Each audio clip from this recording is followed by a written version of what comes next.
What is the good word, everybody? Welcome back. This is your man's the one, and this is the Dukes of Football, episode 25. I think it's week 10 and 11, NFL and NCAA, or flip flop NFL, NCAA and NFL football season 21-22. So it's Wednesday night. As you see, I am dressed properly for all things Michigan. Over here on the side, I have stolen my son's television out of his room. He's not paying attention to it. He's downstairs helping for breakfast, I think, or he could be on the game. I have no idea what he's doing.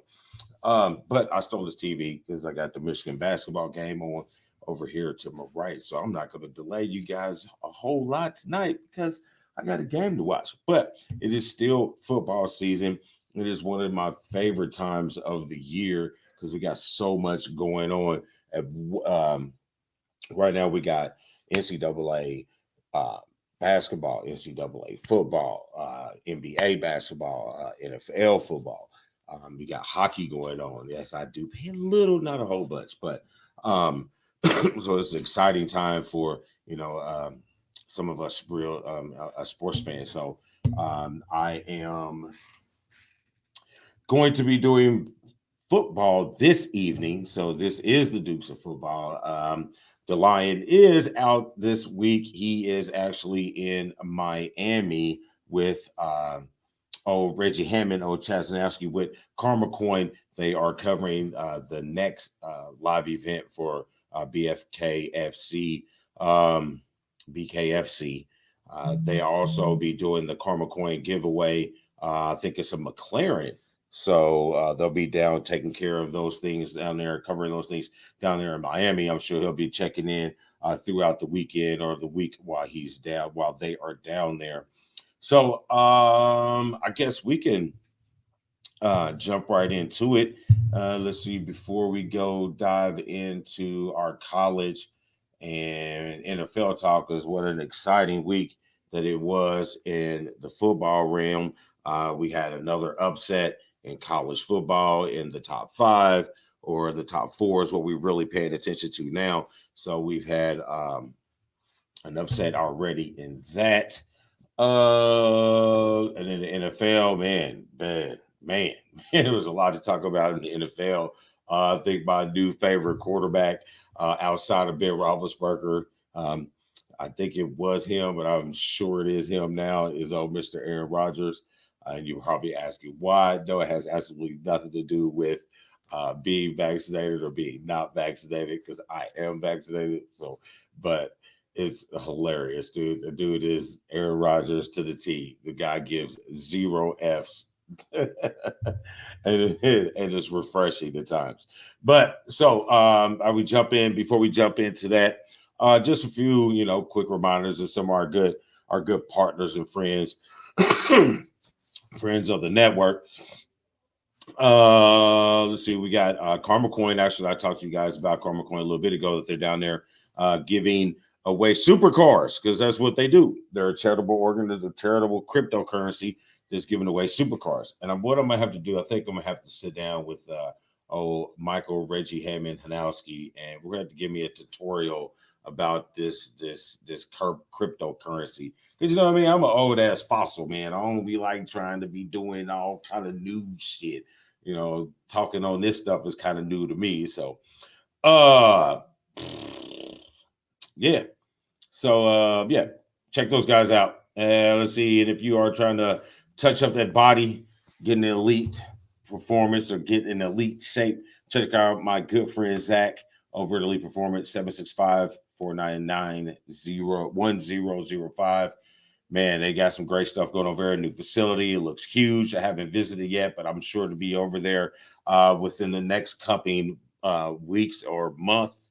I think the wife and I are going to enter the world of yoga. We are old now, so you got to do whatever you can to keep these old bones still kind of moving. So check those guys out. And if you do enjoy some good tattoo ink therapy, we got the perfect place for you to go. You can check out Revved Up Tattoos. Todd and Kati Durham will get you guys taken care of. As you can see, they got me looking really nice. You know what I'm saying? So don't you guys check them out over 317-537-2667. Make sure you get yourself called up and booked in because my man fills up quite quickly. And our good friend BeeLit Organics, man, she can throw the boxing rings and she has a great product. If you're looking for an alternative supplement to stay away from the opioids, make sure you check out BeeLit Organics and the Fighter's Friend. You know what I mean? They got everything you need from what you need to what you need when it comes to CBD products. All right, let's see what we can do for the football talk. I think I have blabbered on long enough. Bro, is that a University Michigan hat? Listen, mister. Why would it stop doing it? There we go.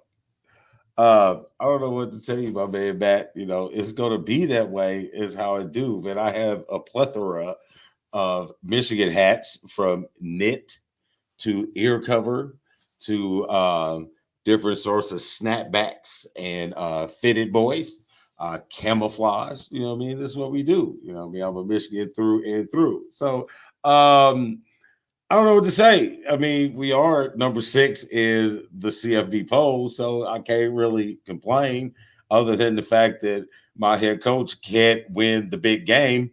So, I mean, you got more opportunities, so that scares me with Penn State. But then again, Penn State is not a big game since they have completely fallen off the map. So I can't really say that. After that, you know what I mean? It's just, I don't know. I think next time will be a great game for both. This will determine the honesty of how his team, despite the record. I'll give it to you. I mean, because Penn State is not going to be a pushover game. Not at all. I mean, they got a lot of pride, you know, and right now they played the role of spoiler. You know what I mean? They had an opportunity to spoil OSU's chances last week, and they fell up short. The opportunity comes up again to do Michigan this week, and if hopefully they fall short again, they'll have the opportunity again to do it next week against Michigan State. So we'll see. I think it'll be a good game. But before I get too deep into the college talk, let's talk a little Indiana high school football. I told you last week that we were doing a little bit of local stuff as well. We are in the middle of our state tournament here in Indiana. We're at the regional championship level. I wanted to make sure that I pick games from all levels. I think we have 6 divisions, 6A, 5A, 4A, 3A, 2A. And I think there's another one under that. I think it might be 7, man. I don't know. I didn't think Indiana was that big to have that, but it is pretty cool. You know, I particularly am used to the 6A schools for football and the 5A for basketball because I went to a larger high school. So we tend to be in more of those names, but I wanted to make sure that I get some of these other guys in here as well because my counterpart, the Lion, he went to one of them little smaller private schools, one of them private schools, hit their finger up and they teachers smack their hands with a ruler. Well, I guess that's better than have to go through metal detectors. I didn't have to go through metal detectors, but our class, our generation is the reason why they go through them now. But anyway, so our first game up for instead of doing what I did last week of adding it to making it one of the picks, I just gave it its own pick. So it's only for a couple more weeks. We're in the regional level, so we got 2 more or 3 more weeks. We got the semi-state finals, and then you have the state finals. If I think that's correct, is that correct? I don't know. I didn't play football. I played basketball, so our tournaments were set up completely different.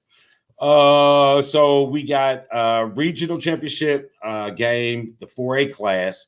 We got Mount Vernon, who is 11-1, and we have Dan's alma mater, Ron Colley, who is 12-0. Now I'm not really sure what their mascot name is because it changed it because everybody's all into these changing the mascot names that could be offensive to nobody who cares. You know what I mean? So nice move, big boy. Hunter Dickinson with the baseline spin. and dunked and won. Michigan looking pretty good right now. We're up 21 over Buffalo. Okay, but anyway, that was just an update. So a couple things, the reasons why I picked this game. One, because Dan DeLion went to Roncalli and he won a state championship with Roncalli. And Mount Vernon is one of our first sponsors. When we first started, Sean, the rock star realtor Nugent, his daughter is a senior at Mount Vernon who plays basketball, and she was the female golfer of the year for the state of Indiana. As she goes into the state tournament, she went into the state tournament ranked pretty high for golf for the women. So congratulations to Elena Nugent for that honor. And that is the reason why I picked this game for the high school game. And I am going to go with Mount Vernon 24 to 20 over Roncalli. I'm going to go for the upset.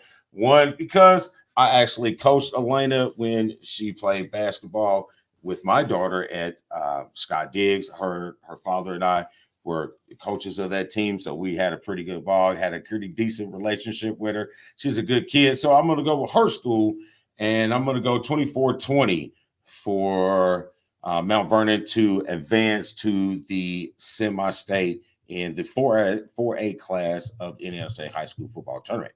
So now we are going to get into our college stuff.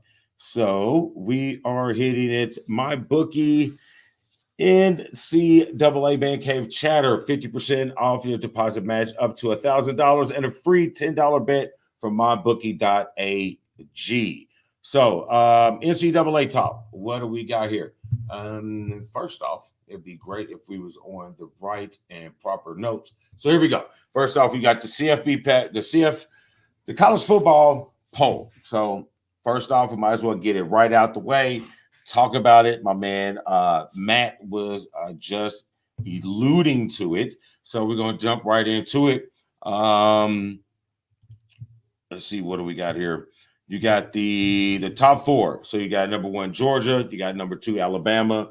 Number 3, Oregon. And number 4, OSU. So I have no issues with Georgia.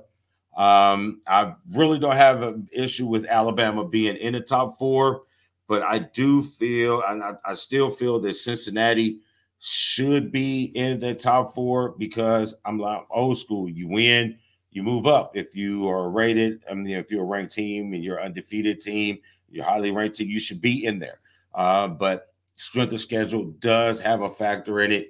I mean, I thought that was a legitimate, claim. I thought head-to-head was a legitimate claim, regardless if I am. And this is how funny the committee is.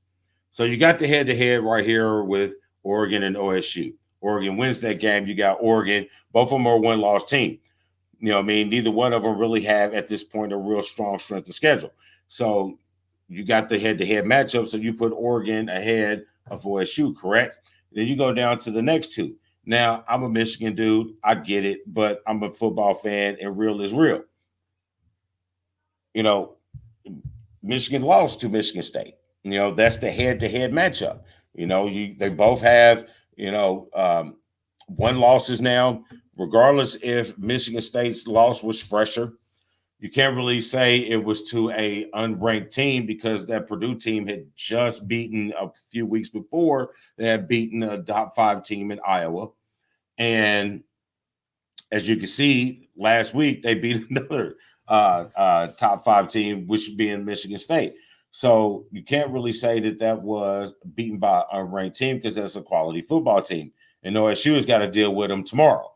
Wow, I'm going to get ahead of the gun. Saturday. They have to deal with them on Saturday. So this is so I really have an issue with, you going with the head-to-head at one time, but not going the head-to-head the other. Yes, it benefits me, but still, what I mean? We should still be in the same spot that we were. Michigan State should have failed to 6 and Cincinnati, 5. That's what it should be. So, but I have I can't really argue. I mean, I'm going to always argue OSU being in anything. I think the men's team squeaked out a killer game last night with Akron. I think I tweeted about it. It was a really good finish. But that's how it is. And like I said, I feel that it should be Georgia, Georgia, Alabama, Cincinnati, and Oregon. Or is it Oregon? I'm not really sure. I guess if you're on the West Coast, it's Oregon.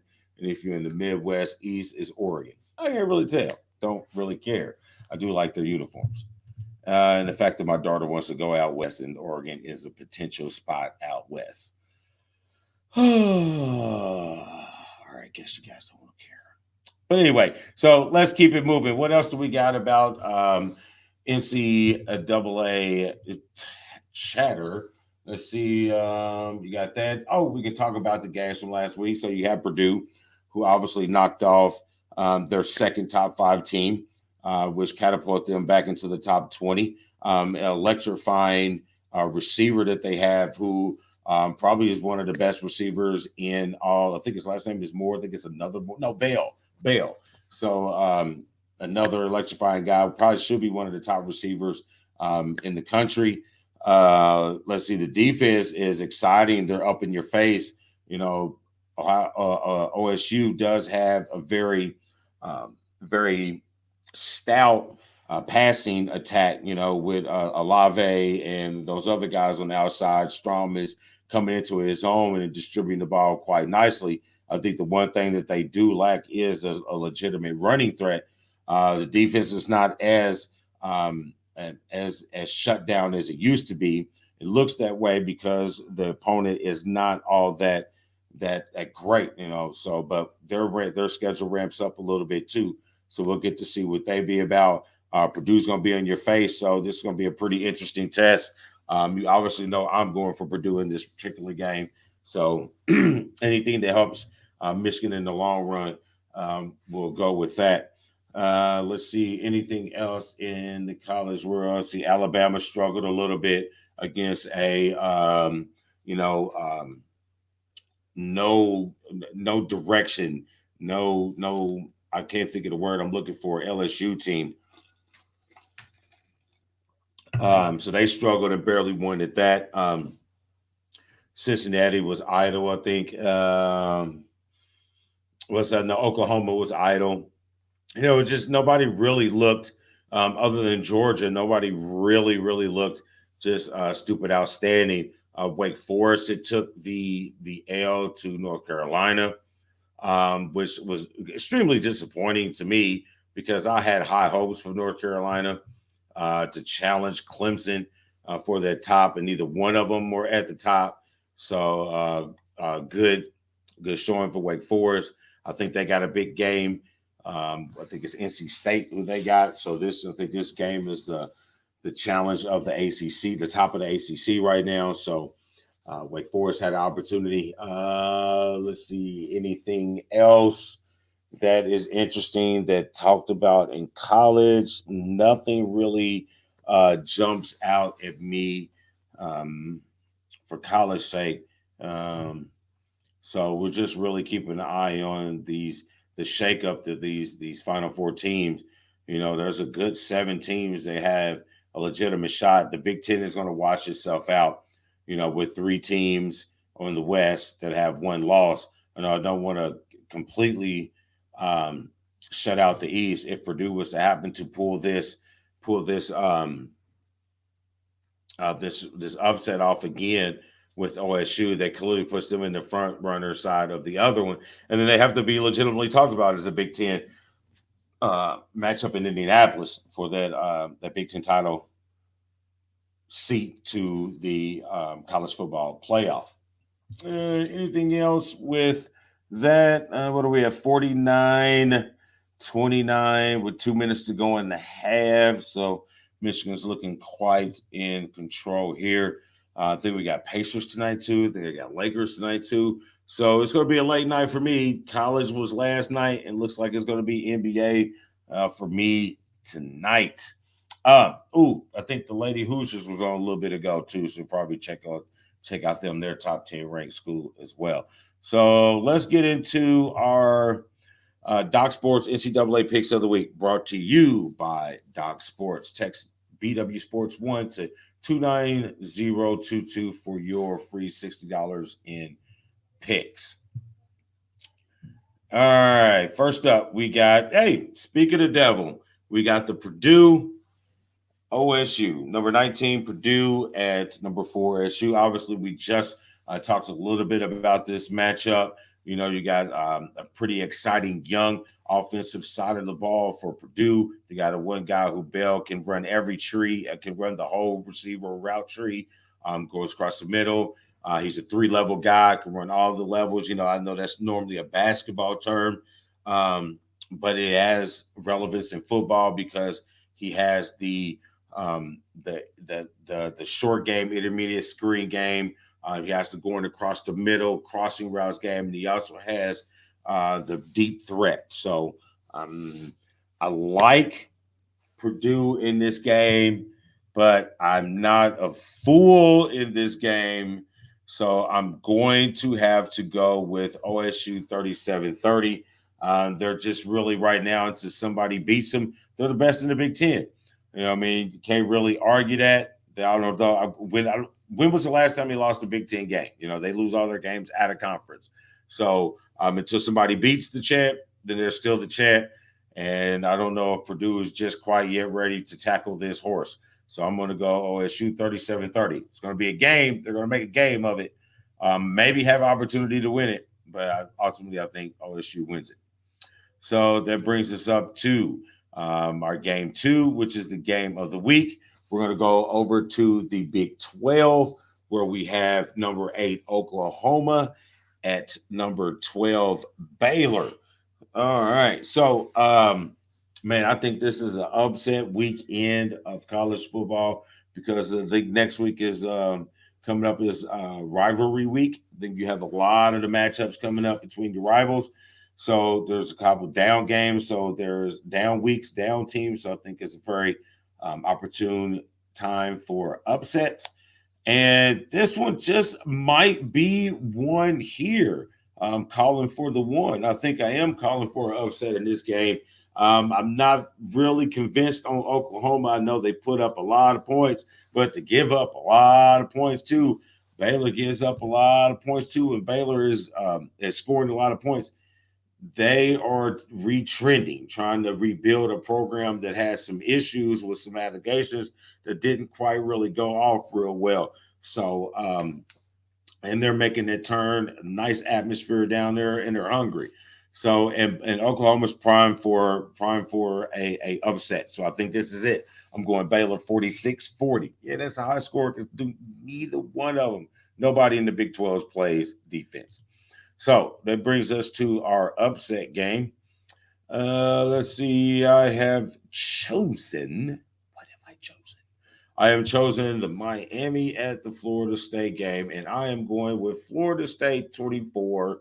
There's really not a whole hell of a lot to say. I'm just going Florida State. Miami has let me down, and I have no more wishes for Miami. Brings up the money game, and that way we're going to jump to. I'm going to do Northwestern at number 21, Wisconsin. The line is Wisconsin, negative 24. Over under is 41. I'm going to take Northwestern plus 24 and the under. Pat Fitzgerald is not a team that you think you're going to cover the spread against. So I will pay attention to that, and I'm going to go with Northwestern on that. So,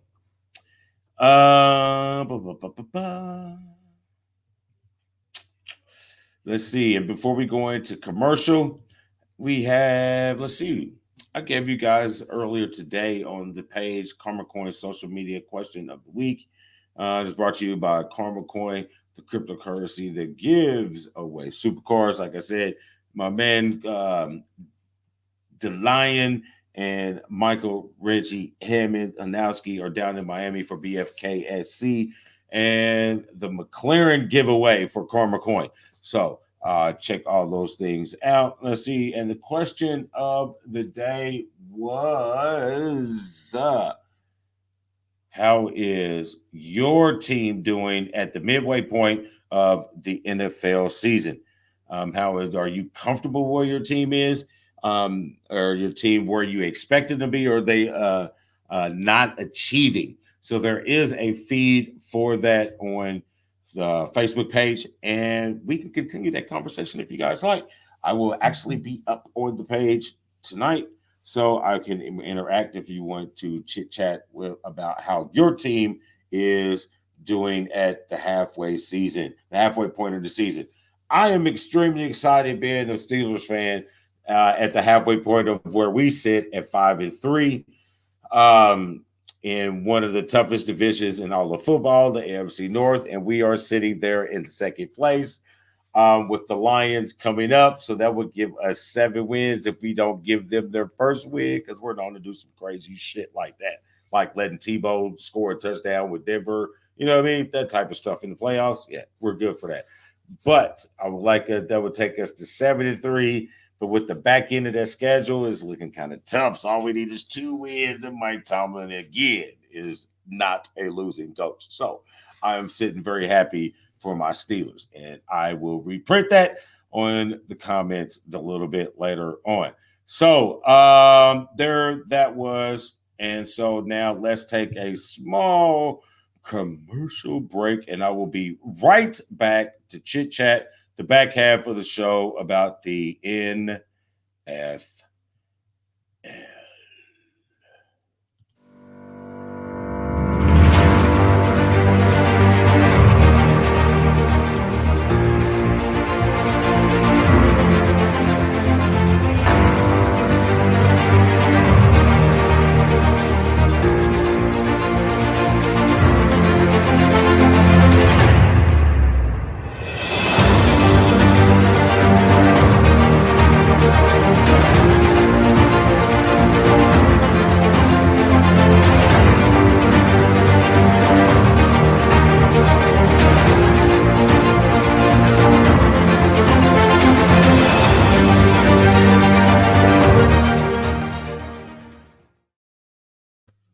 All righty, everybody, welcome back to the Dukes of Football.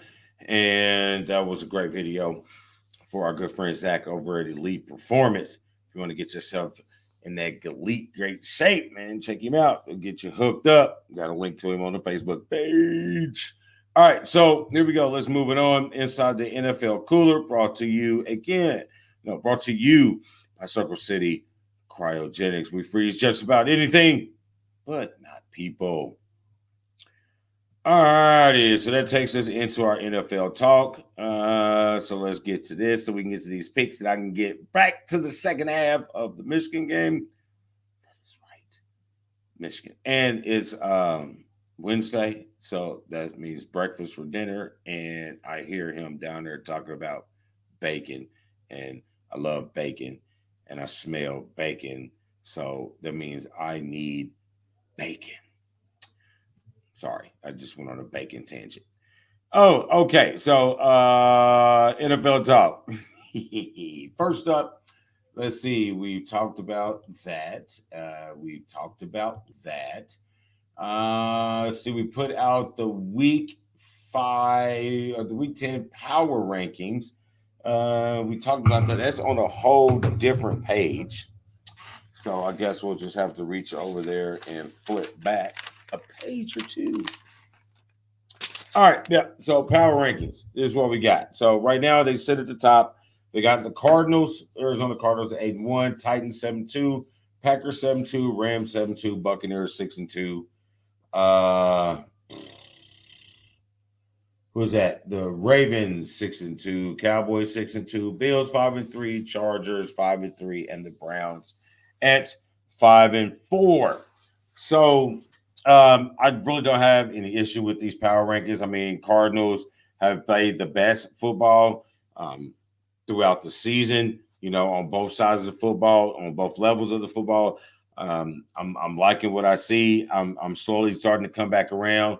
I was really high on the Cardinals last year, and it didn't really look good for me. So I was skeptical of jumping back on with them this year, but they are looking very well. So I like to see that. And the young guys playing well with the leadership of some of these old guys that they brought in. I think the JJ Watt issue, it might hurt them later on when it comes to playoff time. But right now, I think they'll be all right. The Titans, surprisingly, sitting at that number 2. I wonder if they put that in there before King Henry went down or after, with the addition of Adrian Peterson playing the way he was on that particular game. So the Titans sit there, and man, how good was that? You know what I mean? So Packers, there's obviously with Aaron Rodgers, they're a different football team. The Rams, I like to see what they're going to look like once Von Miller is part of that defense and gets situated. The great one, Tom, is going to do what Tom does. They'll be ready for the playoffs. The Ravens, they're getting to a good, difficult part of their schedule as well. So we'll see what they're made about. Cowboys, obviously, the Cowboys are going to do what the Cowboys are going to do. I'm one of the few things I agree with Stephen A. Smith.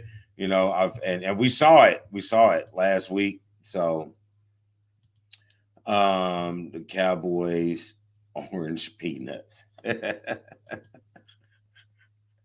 That is great. So the wife and I are YouTube funny stuff likers.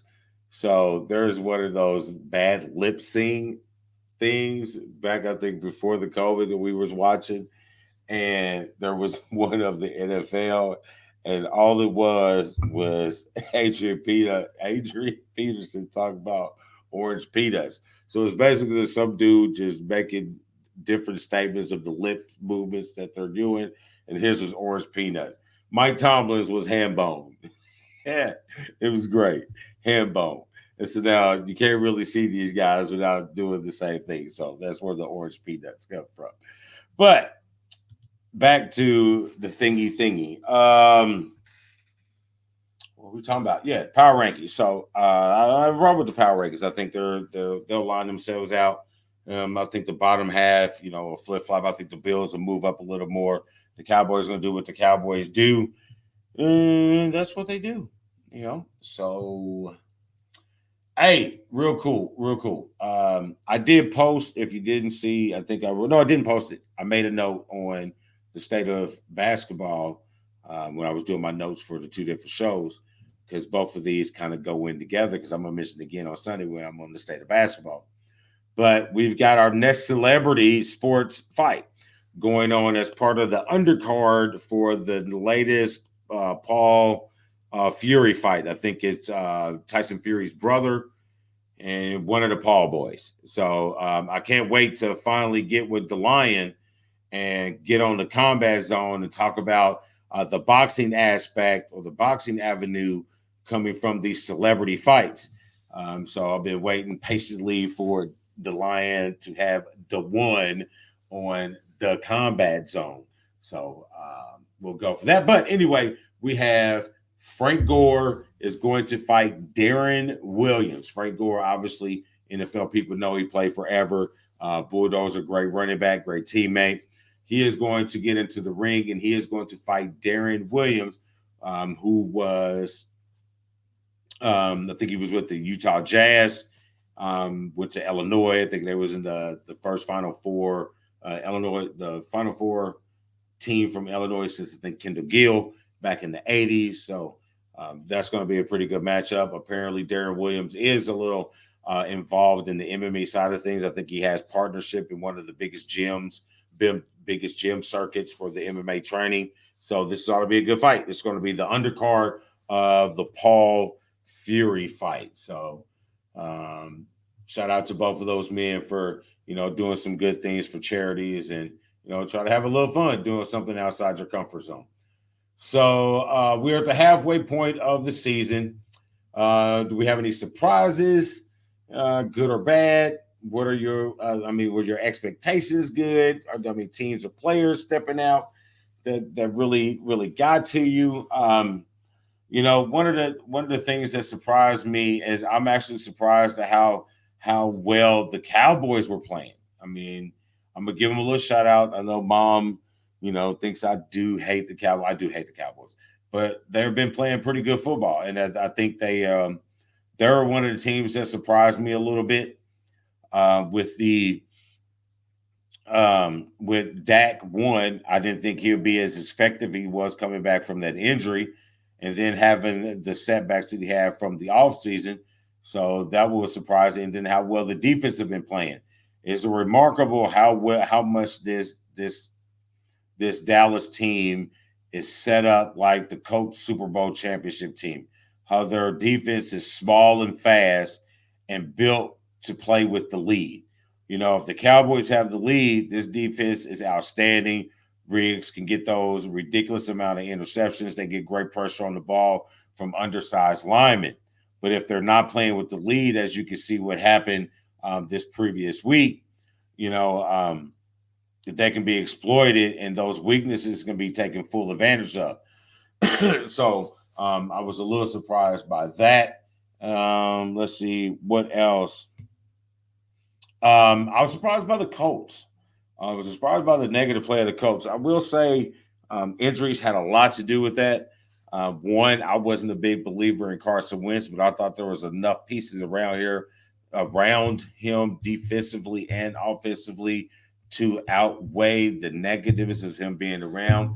And as of right now, they have not done that, but the injuries have basically started to clear themselves up. You know, what we thought was one of the best offensive lines in football. The guys are starting to be healthy. They're starting to come back. If you see Jonathan Taylor is going to take over that league leading rusher title because of Derrick Henry being out.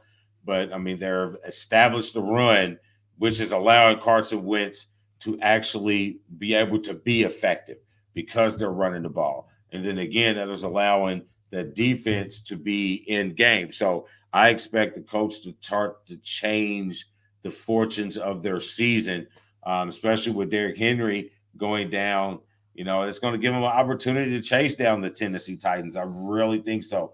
You know, it's going to have a lot of fall on Tannehill to see if he can handle it. So, as if we've seen so far in his career, he hasn't been able to.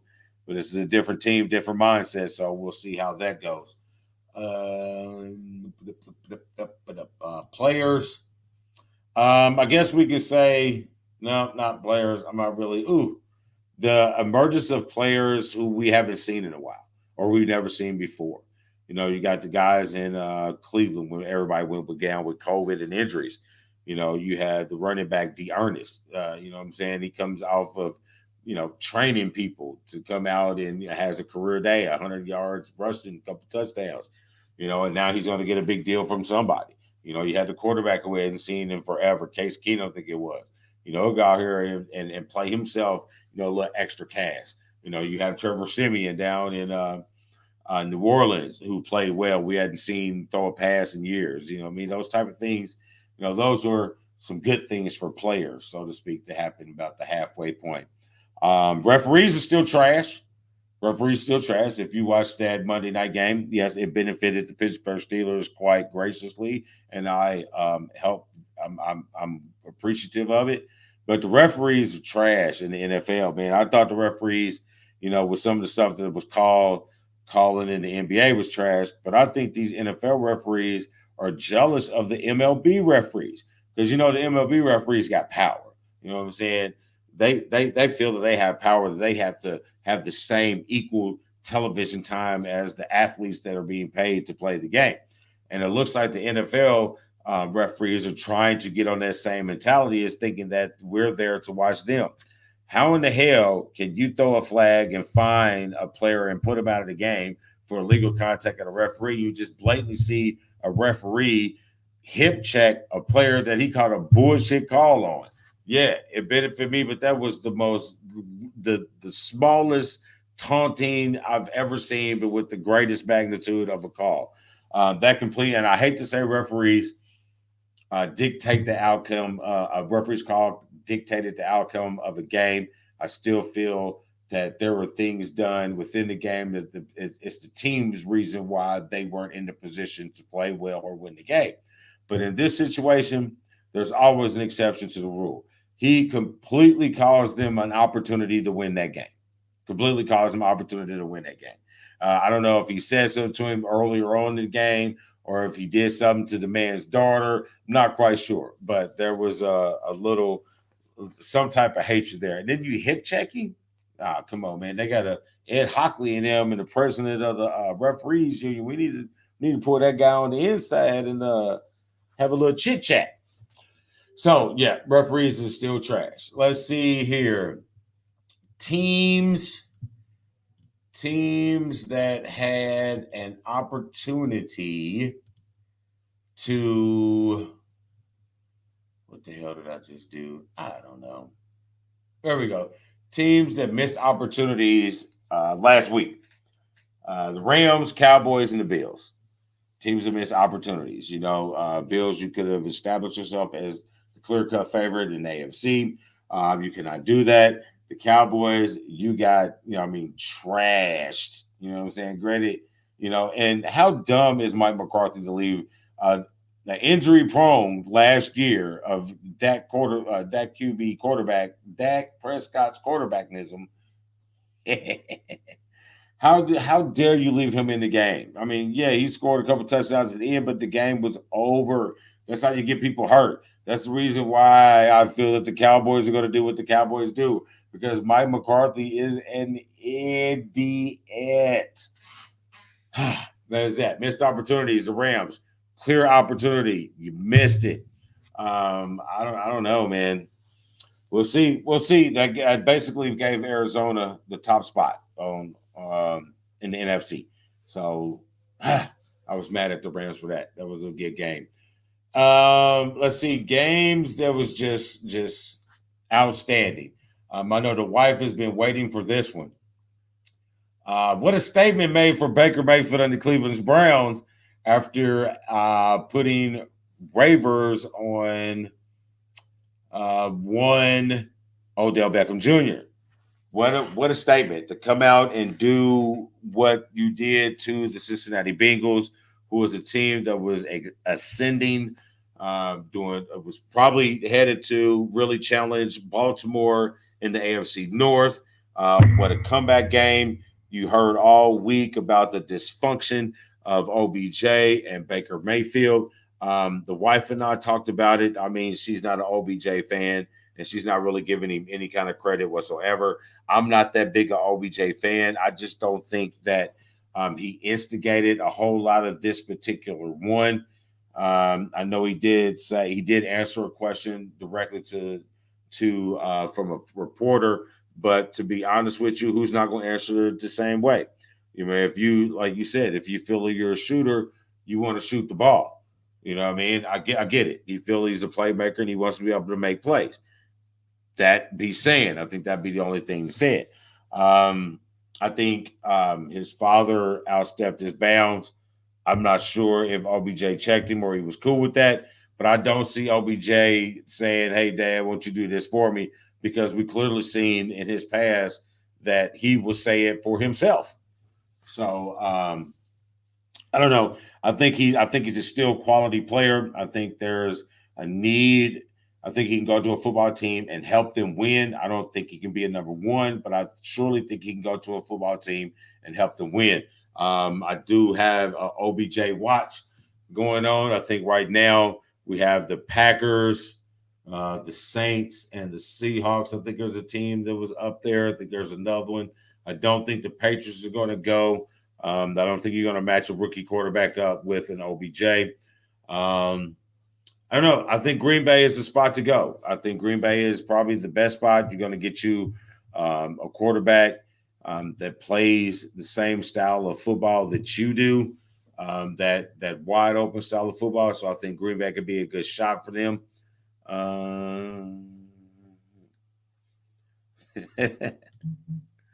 She said, next to my team and your team winning the Super Bowl this year, the next best possible outcome is the Browns winning it, because she cannot stand OBJ. She wants everything to happen. Like, she's giving up on the hatred of Antonio Brown because he's got clear mental issues. So she's giving up on that one, but OBJ gets her full thing. But I think he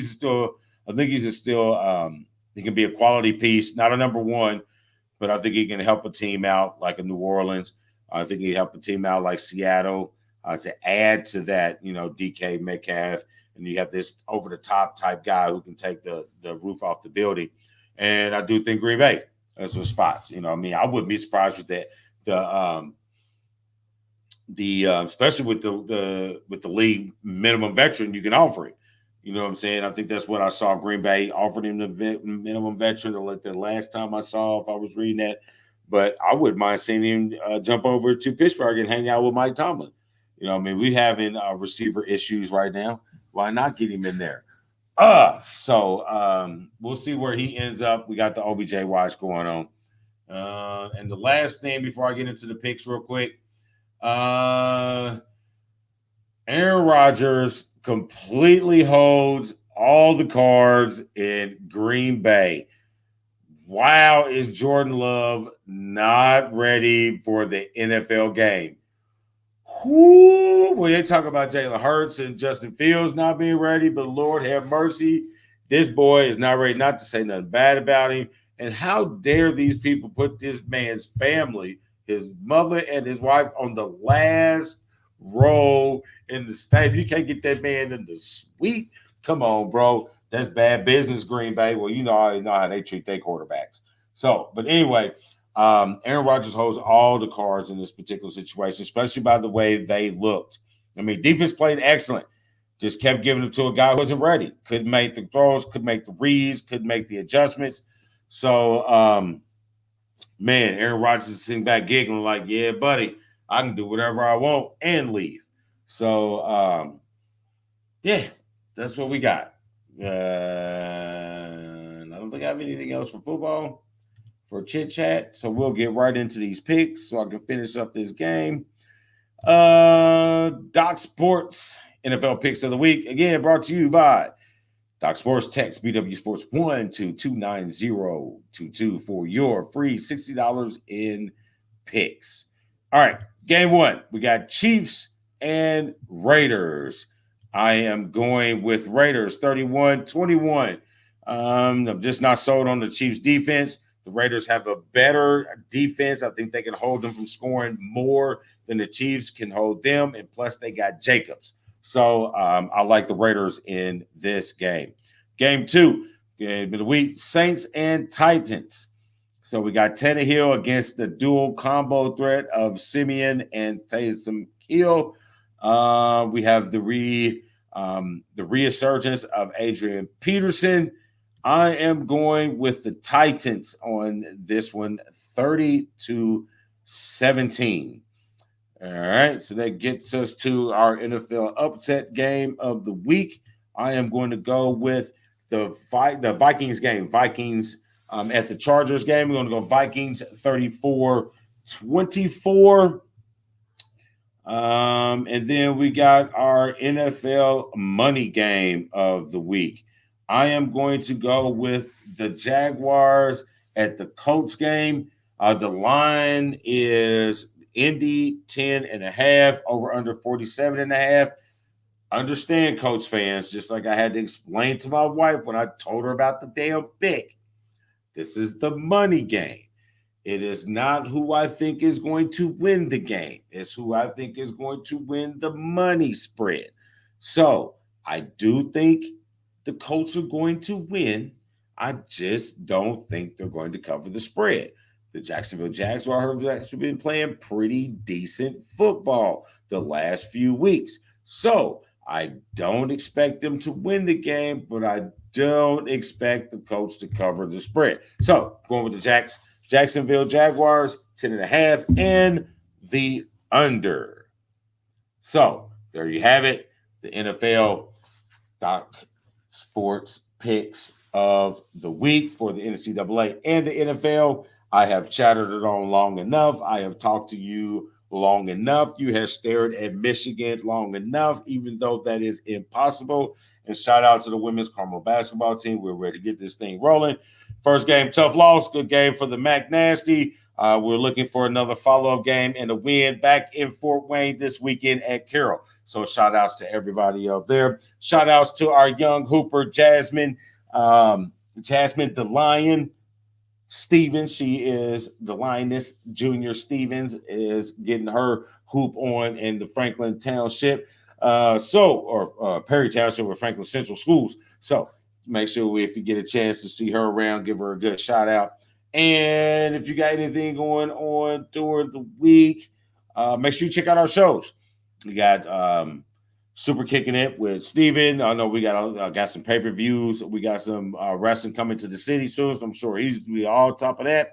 You got myself and Big Storm with the State of Basketball on Sundays. You got Tommy Boy with Checkers and Records, and you got our lovely Monica with the Quantum Inspirations. And if you're looking for us to do any services for you, why don't you check us out at info.bwsports1 at gmail.com or hit the website at bwsports1.com. So for me, I am the one, the Dukes of Football, BW Sports 1. I am out. Have a good evening. I will see you guys on Sunday for the State of Basketball.